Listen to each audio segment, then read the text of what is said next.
মাস্টারটা কিন্তু আমি নাম রেখেছি, ওর নাম হলো পুরো শহীদুল্লাহ। ও কিন্তু আমার এক মায়ের পেটের না, কিন্তু তার চেয়ে বেশি সমতুল্য। কারণ ওই সময় তার সাথে আমার পরিচয়, সে হিরোইন হওয়ার আগে থেকে পরিচয়। তারপরে উনি এসেছিল হলে লেখাপড়া করার জন্য, ফার্মগেট যে কলেজ আছে ওইখানে কিন্তু পড়াশোনা করতো।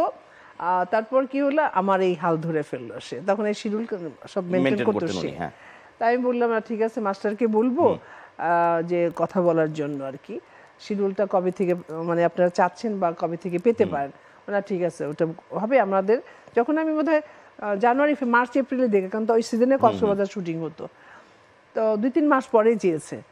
তাই বললাম মাস্টারের সাথে আলাপ করে আমি করবো আর কি।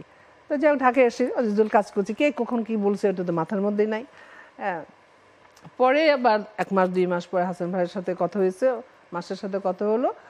তো মিঠুন চক্রবর্তী আমি থাকবো, আদার্স থাকবে, গল্প এটা আমি একটা জেলের মেয়ে গ্রামে। যাই হোক পরে আমি বললাম হিন্দি, এখন বলে কি যে আপনার ডাবল ভার্সন, একবার হলো হিন্দিতে হবে, একবার হলো বাংলাতে হবে।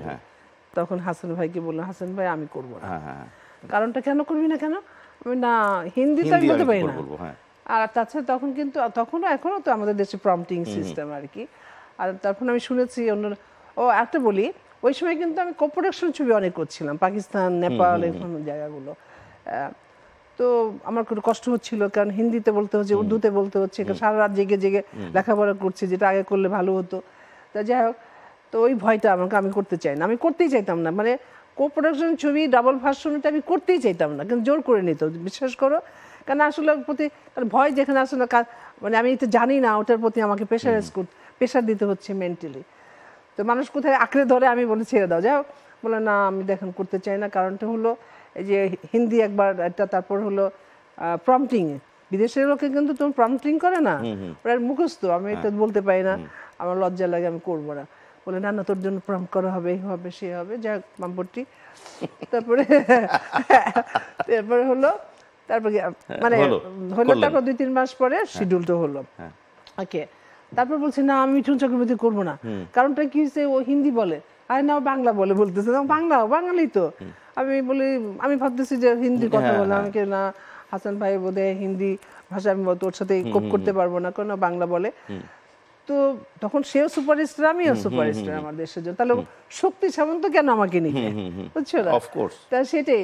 পরে এয়ারপোর্ট ছিল কিন্তু তোমার ওই যে পুরনো এয়ারপোর্টটা, আগারগাঁও কোথায় যেন এখানটা, তারপরে পাশেই তো তোমার হেলিপোর্ট এখানটা, আর আমি থাকতাম ডিওএসএসে। তারপর মানে শিডিউল ঠিকঠাক হয়েছে, মিঠুন চক্রবর্তী চলে আসছে, আর এয়ারপোর্ট থেকে তো পাশেই হলে তোমার হেলিকপ্টারে যাব আমরা। আর আমি কি বলে ডিওএসএসে। যাই হোক ও একটু আগে নামছে, ও হেলিকপ্টারের সামনেই হাসান ভাই নতুন বোধহয় ছিল না, শক্তি সামন্ত, মিঠুন আর আমি যাব হেলিকপ্টারে কুয়াকাটাতে। পরে না আমার ধুকধুক করতেছে, বিশ্বাস করো, যত যাই বলুক না কেন হিন্দি, কি হবে না হবে, নতুন হিরো কোনোদিন দেখি নেই। পরে যাই হোক আল্লাহ করে আমরা চশমা পরে নিয়েছি, কালো চশমা যদি মনে করি। পরে গাড়ি থেকে নামছি, মিঠুন চক্রবর্তী আপনার হেলিকপ্টারের সামনে, মনে করো 100 গজ দূরে ছিল আর কি। পরে নেমে এখন বিলিভ করো, সে পরে মনে করো যে এত ফাস্ট আসছে, হাই রোজিনা এত দেরি করিয়ে দিলে তুমি, তোমার জন্য অপেক্ষা করছি, জানো আমার কি ভোক লেগেছে, জানো আমি ক্ষুধায় জড়িত। তবে তুমি যদি দেরি করে হাসছে আর বলছে দেরি করে আসবে, তাহলে তা খেয়ে নিতাম হোটেলে গিয়ে খেয়ে নিতাম। পরে আমি স্বস্তি ফিল করেছি, বিশ্বাস করো। পরে যাকে ওদের বাংলা বলে আমাকে, না দাদা আমি সরি, মানে আসলে মানে লেট হয়ে গেছে আর কি। না এমনি বললাম লেট, 2-3 মিনিট 5 মিনিট হয়েছে আর কি।